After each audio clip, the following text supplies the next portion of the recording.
Assalamu alaikum wa rahmatullahi wa barakatuhu to some of you and peace out to the rest of you. This is Black Horse signing Black in again. Once again asking you to hit that share button before you hit the like or subscribe button, or to just tell others this message and make it plain. Because the message is more important than the messenger.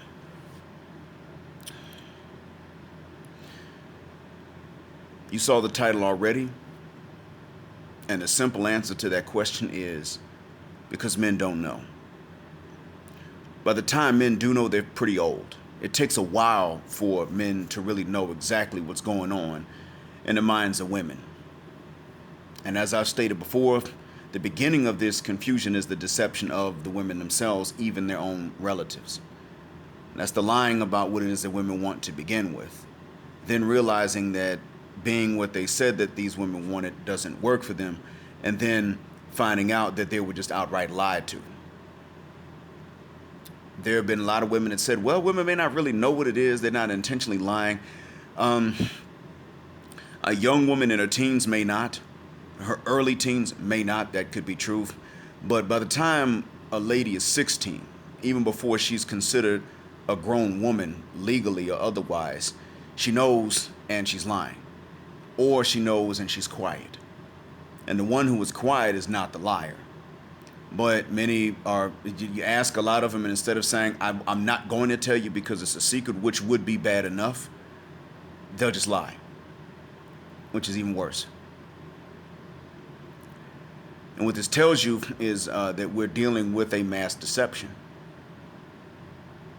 But the thing is that when this mass deception begins for young guys, what do they attempt to become? Do they attempt to become what the women did not say they like? No, they usually don't.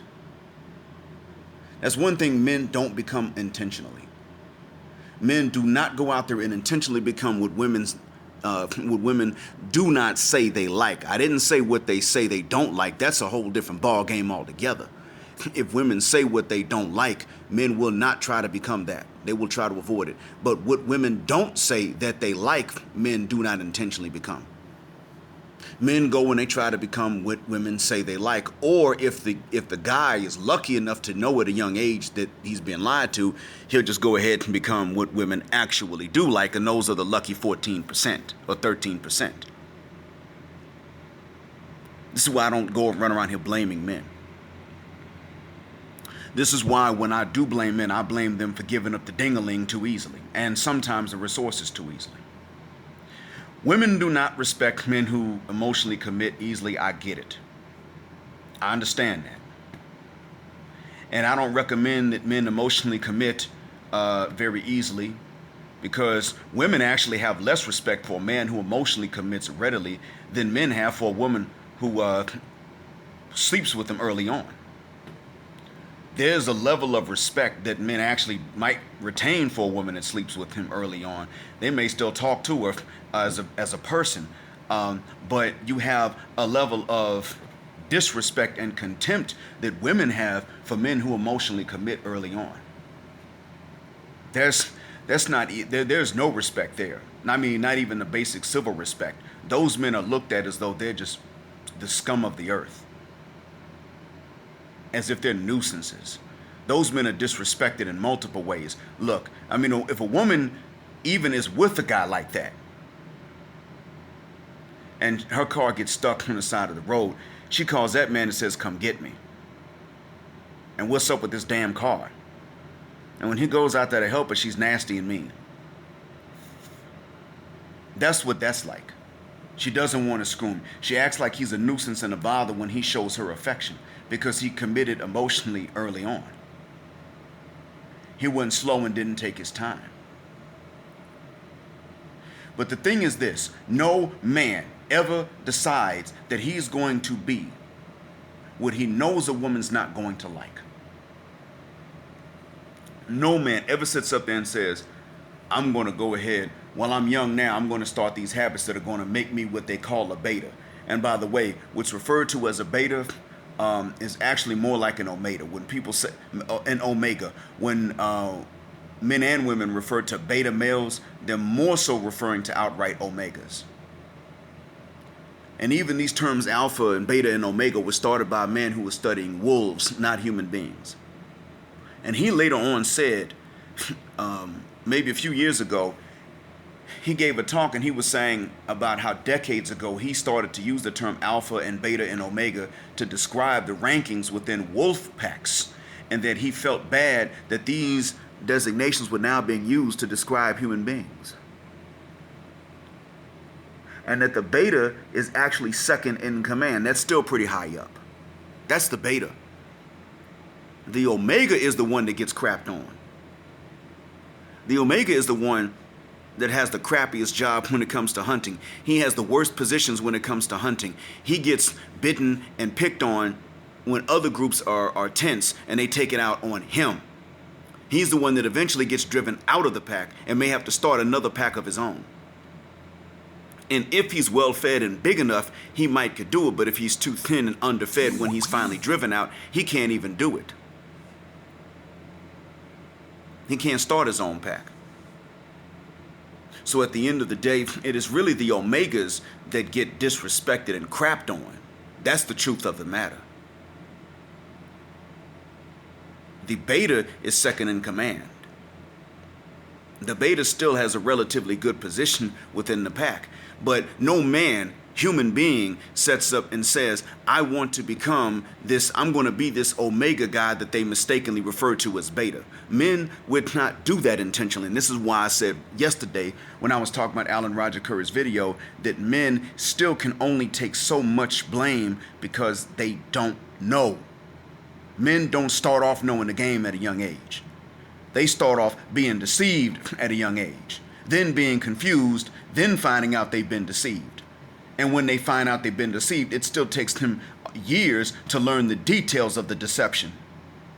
This is why I said early on, I'm going to blame men for making certain things like the ding-a-ling too easy. I'm not going to sit up here and blame men because they don't know about women. How the hell am I supposed to blame them?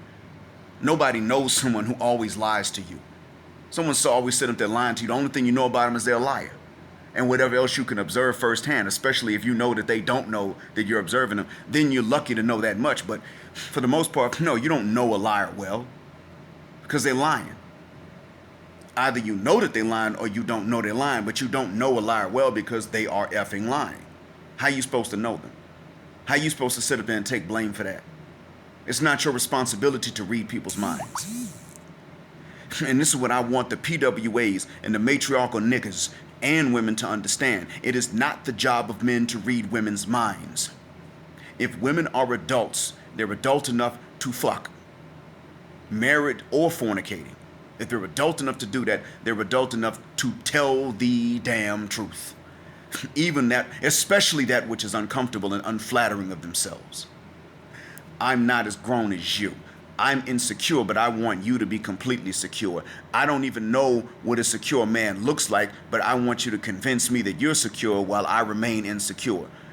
I have a libido similar to yours, but I'm just really wacky with it. And I want you to impress me to make me feel good about the libido I have. And even if I already like you, you need to convince me that I'm not stupid for liking you. Go ahead and say it. Don't lie about it. Go ahead and say that much. Hell, if you're quiet about it, at least we might be able to say, okay, well, they're quiet, they didn't lie, but they're going to get what they get because that's all we know to give them. But no, if you really want to get what you want, if you expect to get what you want, you're going to have to tell some uncomfortable truths, ladies. When you're young. This is not what Western men are facing. And this is why it is I want these conversations to be had with women. I want men to start telling women, even in their own families, let alone their friends, you can want what you want, but you're going to have to be honest about it. And if your standards are jacked up, we have the right to say they're jacked up. But hey, you can still choose them. You just got to live with the consequences. That's it. That's all it is. No more picking a bad dude because he's bad and then telling us that you didn't know he was bad. None of that, no. We're going to know based on what you wanted. We're going to know based on what you turned down and what you accepted. Who you turned down and who you accepted. And you can always tell this when a woman who doesn't have kids is dating one type of guy, has that guy's kids, and then dates another type of guy later on. You can tell. That's a dead giveaway right there. Yeah, I'm talking about you, Sierra. Ladies, I'm talking about every last one of you that wants to do what Sierra did. Have a Future's baby and then get a Russell to raise it. And only then could someone like Russell side your baby. And I want this to also be understood. Here's another reason I don't blame the men. Although PUAs and matriarchal Negroes want me to do that. Other reason I don't fault the men is because, you see, the whole idea of what is a man and what is a lame and what is an alpha is skewed. And I'm going to point out to you how I know. You see, and I'm talking mostly to Black America here, although our problems are exaggerations of Western white problems. I'm speaking to us. You take a guy like Future smoking, drinking, and man ain't in shape. You take a guy like Russell Wilson, he's in shape. Now these two guys don't hate each other. They do not.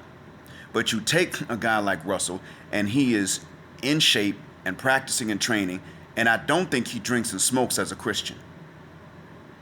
And he certainly ain't running around here catching STDs.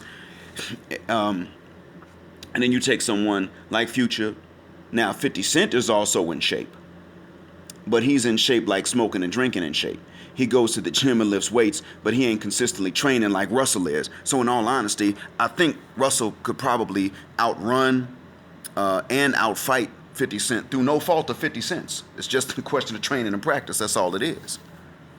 Now you take a guy like Russell, and he's not a beta financially. He's not a beta physically. He's not a beta psychologically, let alone an omega. And when I say beta, I'm talking about what the real beta is, second in command. Dude is a quarterback. He's only second to the coach and to the owner of the team. The other guys on the team's got to trust this man because he's a quarterback. So as far as the team itself goes, independently of the coach and owners, that's the alpha right there. Physically speaking, he's more in shape than most men are, even men who lift weights like 50 Cent does. That's an alpha physically. Financially, you know you know better than I do how much his contract was. So financially, that's an alpha. Psychologically, he has to come up with plays and strategies that actually keep his team winning and performing well enough. That is psychologically an alpha. He takes on the responsibility and he doesn't crack. That's an alpha. Ain't nothing beta, let alone omega, about this dude.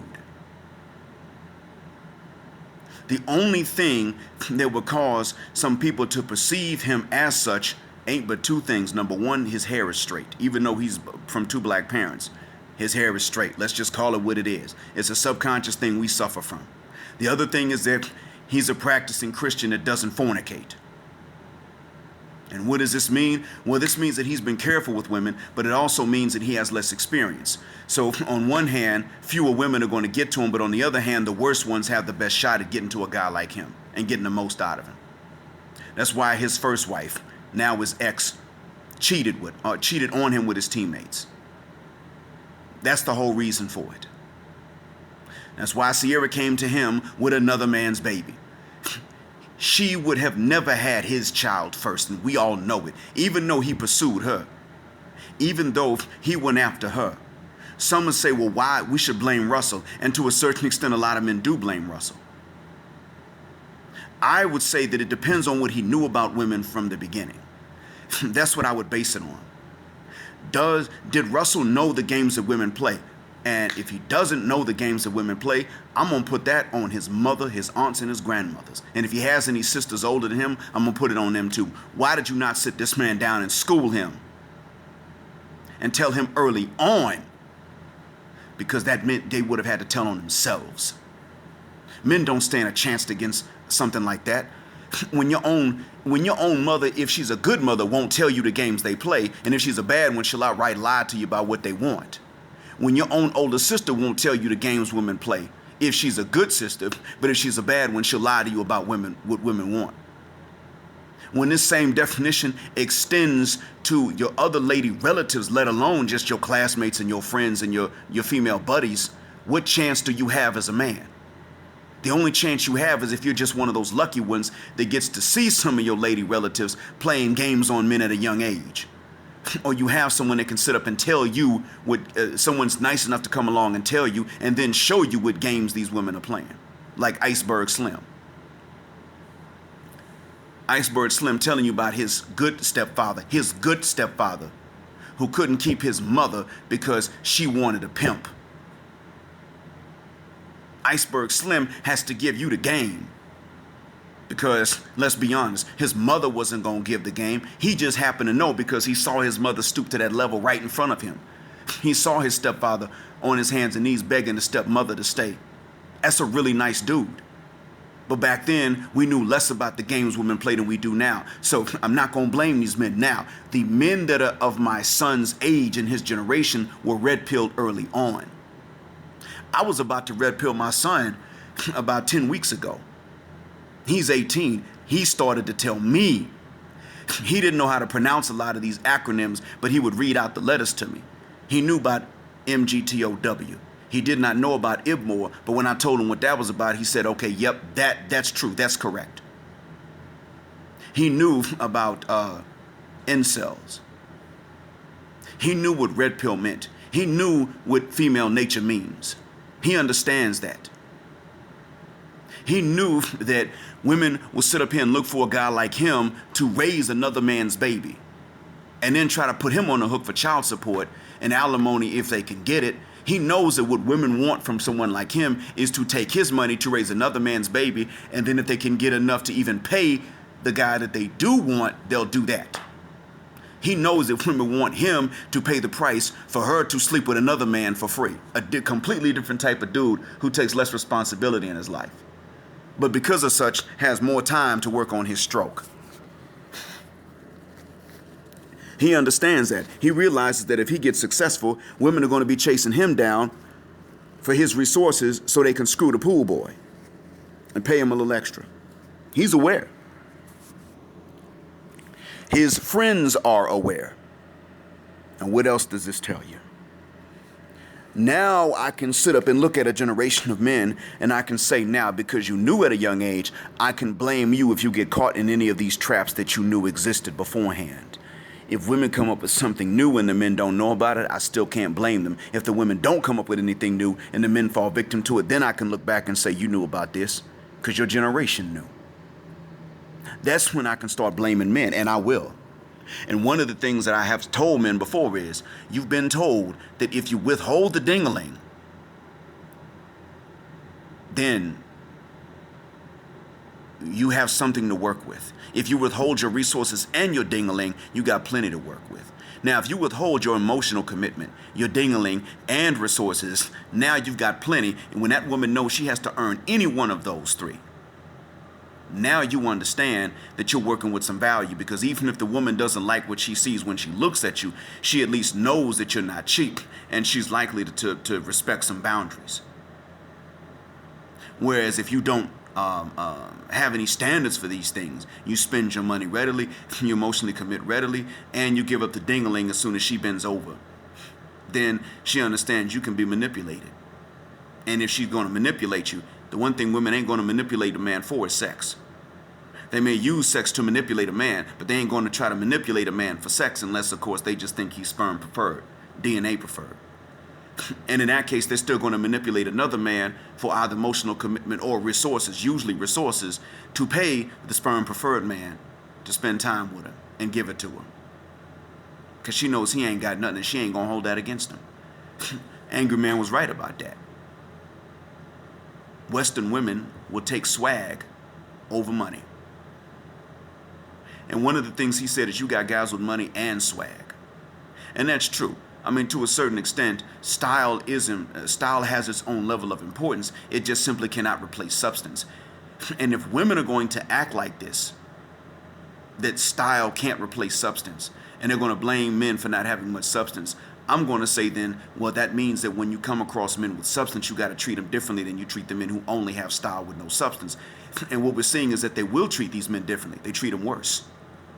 They'll try to take some of his substance and give it to the man with style, so they can find a man that's got both.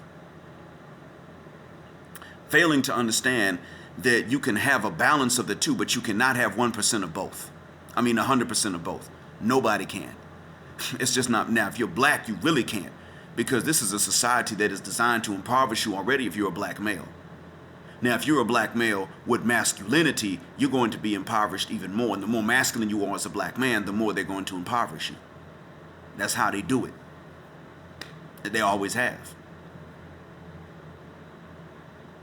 I do not blame men for what they don't know. That's why you don't hear me go into men as much. This younger generation, I'm going to hold a little bit more accountable because they've got more knowledge. In a few years, when they start hitting, when they start getting out of college, hitting the job market, I'm going to hold them more accountable. I'm going to hold my son accountable because he knows. But he already has a plan. His plan is very likely to work based on the information that we now have. It's very likely to protect him from being fleeced of whatever he gets, however much or however little he earns over his lifetime. Is not going to be fleeced out of him. Pretty much what I'm saying is he's not going to be sitting up here paying alimony to a woman that he ain't fucking. End of story. And one of the ways I know that that's not going to happen is real simple. If a woman marries my son, then decides to go for alimony when she goes for a divorce, I will take her out myself. By that point, I will have been old enough to where I've already lived my life, and it doesn't matter. Protecting him, fine. I'll protect him. She'll be gone. He ain't going to have to pay no alimony. If he's going to be taking care of a woman he's not screwing, it'll be my daughters. He ain't going to be taking care of some woman unrelated to him, and he ain't tapping that. Oh, hell no. It's not the way this works. That's not the way it should work for anybody. But even then, that's going to be assuming that he was smart in who he married and she still changed on him. It's going to be assuming that much. He just walks into a marriage with someone, and then she decides to, and then you could see that there was no reason she wouldn't do it. Then I'd have to say, no, that's on you, kid. You're going to pay this alimony. That's it. And by the way, I can't put you in the will because she'll turn around and go after you if you inherit anything extra while she's screwing someone else. That's what it boils down to. I can't sit up and blame men for this mess because they didn't know this. But I can blame those who do know. And right now, the ones who know the game are the pickup artists. The ones who the women don't really play these games on, or the ones to whose favor and advantage they play these games, and the younger guys now that are coming up post social media. These are the ones we can hold accountable. The only adult men 30 and above we can hold accountable are going to actually be the ones that women preferred. If we were going to blame someone based on what they know, it would have to be these guys, the ones who knew. And as we see, they're not going to take responsibility for anything. They're simply going to point the finger at the guys who did not know and then say, no, it's you. It's not the women. It's not me. It's you. Well, it's not their fault that the women choose what they choose, and we wouldn't say that. That's not the case. But if they knew what games these women were playing and they didn't tell these other guys, then that would be their fault. Alan Roger Curry does tell guys the games that women play. He does say that. I mean, he does admit that women discriminate. It's just that he still turns around and tells men it's not the women, it's you. What, are you kidding me? You've admitted they play games. And now you're saying that it's the man's fault that women play games. No, how's that the man's fault? This isn't a society where men control women. How is that men's fault? This is part of the psychosis. See, when you hold anyone accountable for something over which they did not have control, that's psychotic, and that's traumatizing to the person you blame. And that's exactly what these men are doing. Just like the ladies are doing. Men, do not ever accept blame for something over which you had no knowledge, let alone any control. Hope this has been a benefit. Assalamu alaikum. Black Heart signing, black out.